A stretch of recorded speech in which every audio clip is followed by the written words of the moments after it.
Bookaholics, so welcome back to another video. Today I am bringing you my December TBR. It is the last TBR of the year. How am I planning on wrapping it up? With a load of vlog projects. I'm just really excited to be getting into all of these. So let's crack into the books. The first one, I don't know if it's going to be a vlog project, but it is getting read. It's part of a read-along that is hosted by the brothers Gwyn over on their Discord. And I am going to be doing a reread of the Lord of the Rings series, standalone, whatever you want to call it, by J.R. Tolkien. Everyone, I imagine, knows what Lord of the Rings is about, but it is the grandfather of epic fantasy in which we are following a hobbit named Frodo who has to take the ring to Mordor. I'm not going to give you more of a synopsis because you don't deserve one. I have several editions of this one. I don't know which one I will use to read. Probably not this really beaten up paperback that belonged to my husband's father, but we have, as I said, several editions, so I will choose one. But this is one that's just, I love the cover of this, even though it's all battered and faded, and I thought I would use this one to hold up. I am going to be rather ambitious, and I am also going to try and read The Hobbit at the same time. Well, not like literally at the same time, in the same time period, back to back. So I have this gorgeous illustrated edition. I do also have a paperback which might be easier to transport around, but I definitely will reference back to this for the illustrations. The Hobbit is of course the prequel, although this is published first, but this precedes the events of The Lord of the Rings, in which we are following Bilbo Baggins as he helps a group of dwarves reclaim their homeland from the dragon Smaug. I am very excited to give these a reread. It has been a long time since I've picked up anything by Tolkien. If I have time, I mean, I could pick up the Silmarillion and also the Unfinished Tales, since I do also own those, but at the minute I will be prioritizing the main novels. The first of my vlog projects that I have is my Terry vlog. So last month I did my Esme vlog where I read a load of books based on my friend Esme's recommendations. I have been dedicating a week to my friends taking over my TBRs, and this month Terry is going to take over my TBR. I will leave all of his socials down in the description so you can go check him out, but he has chosen some books for me. So the first one is I'm going to be reading The Rhino Keeper by Gillian Forsberg, and this one is a historical fiction, not a fantasy, which is unusual. However, I believe that rhinos are Terry's favourite animal, so that explains a lot. I don't know much about these, so I'm going to get into the descriptions according to Goodreads. This one is based on the true story of a Dutch sea captain who travelled with an Indian rhinoceros called Clara across 18th century Europe. The Rhino Keeper evokes both the thrill of discovery in the archives and the wonder felt by a world in which no European had seen a living rhinoceros. I'm not going to read more than that. I don't think that it needs more than that. I'm very excited. I'm hoping that it's not going to be animal cruelty. I think I would really struggle to read that, but since Terry loves rhinos, I am assuming it doesn't. The other one that I have is a epic fantasy that he has recommended, and it is one that I want to pick up because it was part of SBFBO 7, which is my favorite year of SBFBO, and I am excited to work my way through all of the finalists. This was one of them, and that is Hall of Bones by Tim Hardy, the first book in the Brotherhood of the Eagle. I know that the last book in the series, or I don't know if it's the last actually, the fourth book in the series, possibly the last, has just come out. So if I like this, it's a series that I can hopefully binge. And we have,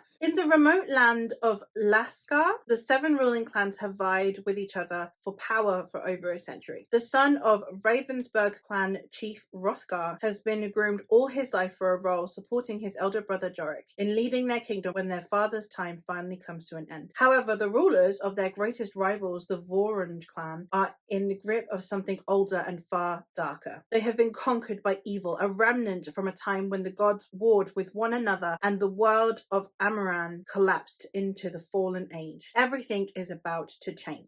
Okay, some of those names seem very Norse in tone. I don't know if that's deliberate. The cover has a slightly Norsey shieldy looking thing on there, so maybe there's some Norse influence. Very exciting. And the last book that Terry has chosen for me is Bloodsong by Anthony Ryan. This is the first book in the Raven's Shadow series by Anthony Ryan. Again, Anthony Ryan is an author I have wanted to get to. So thank you, Terry, for pushing me in this direction. But I am very excited to try this series out since it's the one that he has recommended I start with, and Terry tends to have very good taste. The synopsis of this one says, "The Order fights, but often it fights in shadow. Without glory or reward, we have no banners." Valen Alsorna is the Sixth Order's newest recruit. Under their brutal training regime, he learns how to forge a blade, survive the wilds, and kill a man quickly and quietly, all in the name of protecting the realm and the faith. Now his skills will be put to the test. War is coming. Valen must draw upon every essence of his strength and cunning if he is to survive the coming conflict. Yet as the world teeters on the edge of chaos, Valen will learn that the truth can cut deeper than any sword. I mean, religious orders that are also assassins is always a good shout for me. I love also that in my Esme vlog, I had a Spiffbo finalist because I read the Legacy of the Bright Wash, and in this one I have one which is Hall of Bones, and then I had a sect of assassins in the Nevernight Chronicle, and now I'm having assassins potentially also in the Raven Shadow. So clearly there's a lot of overlap between Terry and Esme and me. However, I am rather extra, and I have decided that I would also like to finish the series out. So the rest of the Raven Shadow trilogy. Book 2 being Tower Lord and book 3 being Queen of Fire. Obviously I'm not going to give you synopses of these because spoilers. A whole heckin' chunk of a series going on the TBR. I would also like to get to some wintry reads while we're in the midst of December. So first I have some that have a somewhat Christmassy or at least Yuletide vibe of some kind. The first one of which is A Midwinter's Tale by Lily Hayward. I'm very excited for this one because it is like literally Christmas time. And it says, "It's nearly Christmas and committed Londoner Mina Kessel is close to signing a deal that will make her career and give her everything she's ever wanted. And then she receives a mysterious letter in the post along with an ancient key sent by a long estranged godfather. Davy Penhallow is an artist who lives in the tiny Cornish island of Morgellon with only his pet cat Mur for company. Mina hasn't seen or heard from him in decades, but now it seems he wants her to look after his cottage and his cat while he recovers from a stroke in hospital. Mina doesn't know why Davy has written after all these years, but she intends to do what's sort out the cottage and the cat and then get back to London in time for her career-saving meeting before everything she's built comes crashing down around her. But the more time Mina spends in the cottage looking after Mur and remembering the magic of Cornish folklore, the harder it becomes to tear herself away. And when she discovers that a set of ruthless property developers are coming for Morgellon, she realizes that she might be the only one who can stand in their way and save the island, Davy's cottage, and Mur's home. As Christmas draws ever closer and echoes of the past, her own and the island's, wash up in her memory, Mina begins to unravel a generation of secrets and discover what it is she has truly always wanted. It sounds very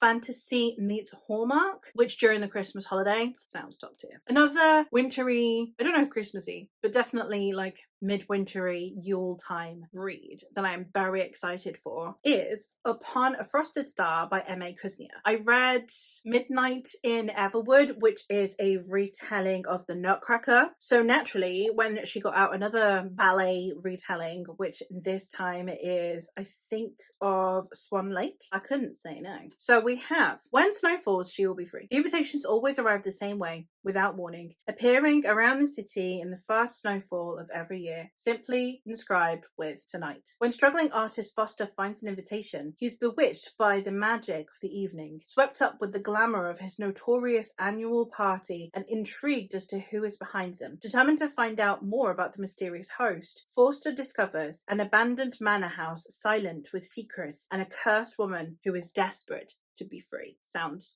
awesome. And again, love me a good ballet, so I might see if they are airing any ballets, and then I'll watch one and then read one. And the other one that I have for this kind of like a Christmassy, wintry, hopefully vlog is The Wood at Midwinter, which is Susanna Clarke's newest release. It is a short story or novella, or whatever you want to deem it. It's 64 pages, but it just sounds like it's the right time of year to read it, and I don't think I'd read it any other time of year. This one says, 19-year-old Meredith Scott is an unusual girl. She can talk to animals and trees, and she is only ever happy when she's walking in the woods. One snowy afternoon, out with her dogs and Apple the pig, Meredith encounters a blackbird and a fox. As darkness falls, a strange figure enters in their midst, and the path of her life is changed forever. Sounds like a very short synopsis for a very short book.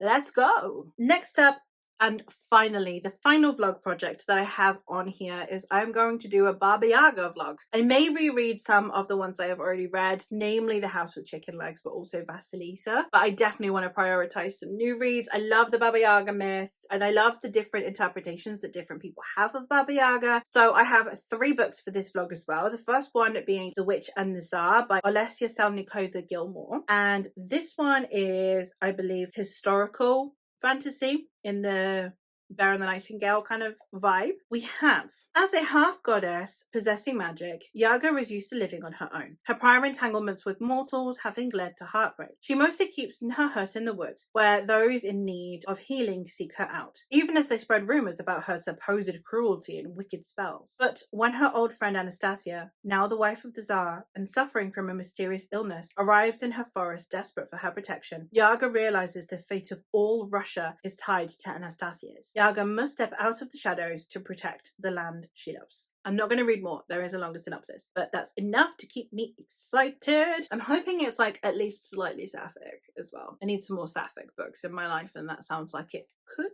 go in that direction.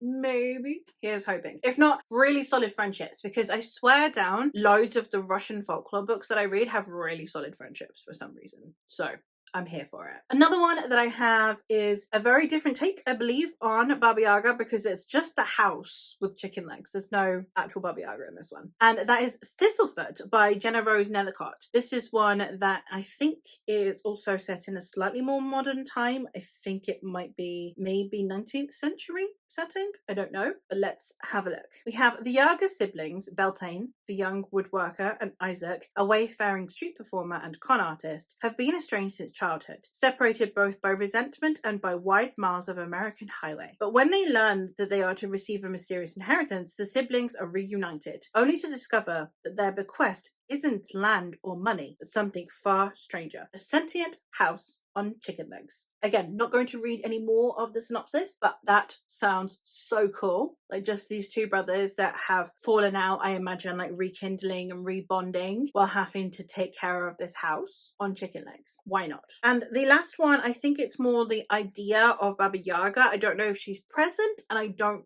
know if the house would be present, so it might be the full opposite. But this is a historical World War II story, and this is Deathless by Catherine M. Valente. This one goes: Koshe the Deathless is to Russian folklore what devils or wicked witches are to European culture. A menacing, evil figure. The villain of countless stories which have been passed through story and text for generations. But Koshe has never been seen through the eyes of Catherine M. Valente, whose modernized and transformed take on the legend brings the action to modern times, spanning many of the great developments of Russian history in the 20th century. Deathless, however, is no dry historical tome. It lights up like a fire as the young Maya Marevna transforms from clever child of the revolution to Koshe's beautiful bride to his eventual undoing. Along the way, there are Stalinist house elves, magical quests, secrecy and bureaucracy, and games of lust and power. All told, Deathless is a collision of magical history and actual history, of revolution and mythology, of love and death, which will bring Russian myth back to life in a stunning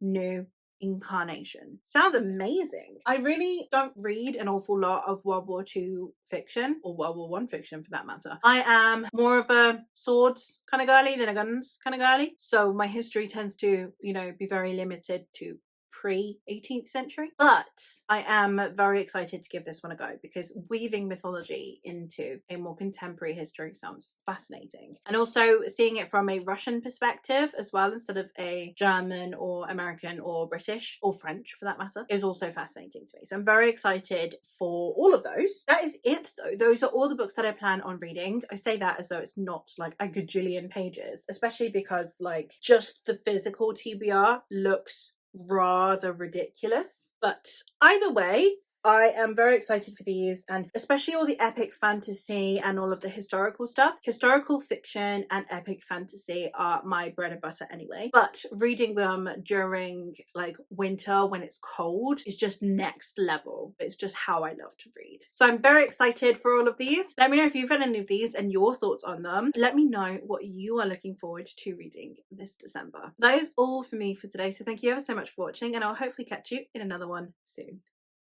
Bye!